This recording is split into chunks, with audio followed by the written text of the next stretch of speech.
All right, let's start with a big question. How do you defeat an enemy who is, well, literally invincible?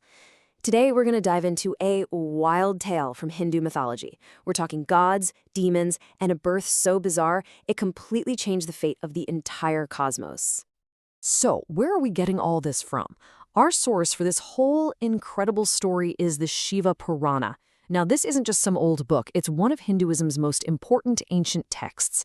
It's a huge collection of legends and theology, and it holds the key to the amazing story we're about to get into. And really, this whole epic story, it all boils down to that one single, seemingly impossible problem.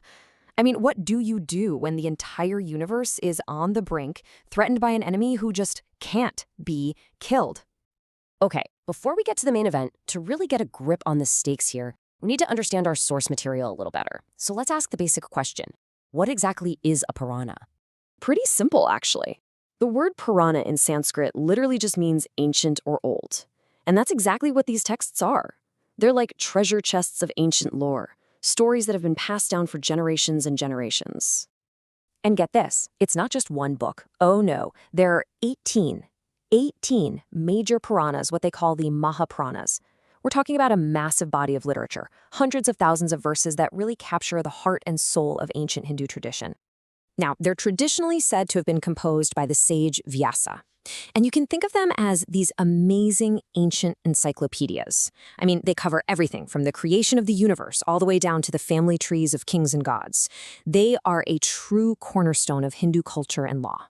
And the story we're getting into today, it's definitely one of the most dramatic ones you'll find in there.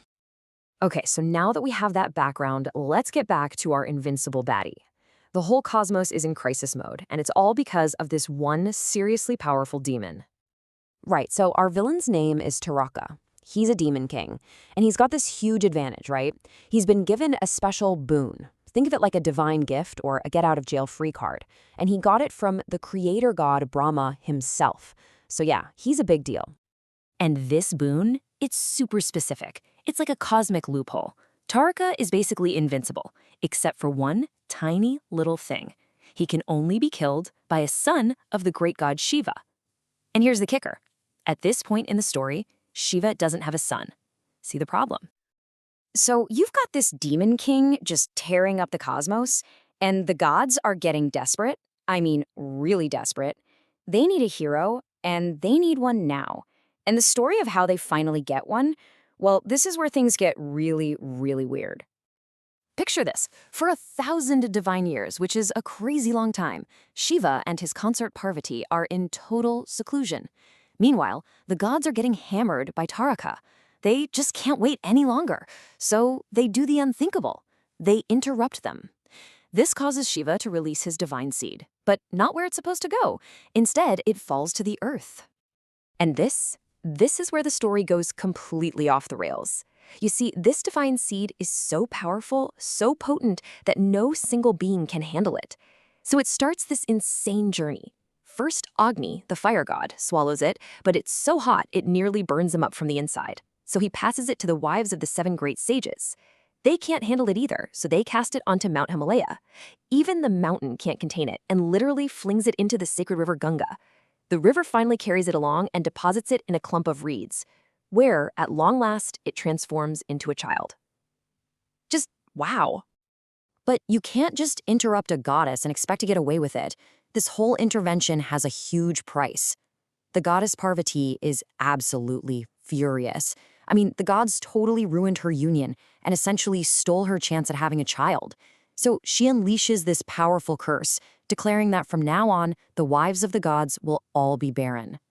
So the curse is out there, it's done, but the gods got what they wanted. They have their prophesied hero. This child, born in a clump of reeds from this crazy journey, is destined for greatness. The baby boy is found and raised by the Kritikas. They're a group of celestial nymphs, and they name him Kartikeya. Eventually, as fate would have it, he's reunited with his real parents, Shiva and Parvati, and he's ready to do what he was born to do. And you have to see how the entire cosmos gets behind this new champion. It's incredible. Every major god comes forward to give him their most powerful gifts. Shiva gives his trident and his bow. Vishnu gives his legendary discus. Brahma grants him the Brahmastra, which is basically the ultimate weapon. I mean, he is literally armed by the entire pantheon of gods. So, he's fully loaded up, totally ready for a fight. Karteya is officially named the commander-in-chief of the divine army. The stage is set. It's time for the final showdown. All right, here we go. Everything has been leading to this moment. It's time for the hero of the prophecy to finally face the so-called invincible demon. And the war begins. The armies just clash. You've got the divine army, led by their brand new commander, going up against Taraka's demonic hordes. But wow, Taraka's power is just immense. The divine army gets pushed back hard. It gets so bad that even the great god Vishnu himself joins the fight, and he can't stop Taraka. Things are looking really, really grim. And then, right when it looks like all hope is lost, the hero of the prophecy, the son of Shiva, finally steps onto the battlefield. Kartikeya confronts Taraka, and destiny is fulfilled. The one and only being in the entire universe who could defeat the Demon King strikes him down.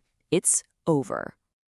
With Taraka gone, the balance of the cosmos is finally restored. His reign of terror is over, and all three worlds, heaven, earth, and the netherworld, erupt in celebration.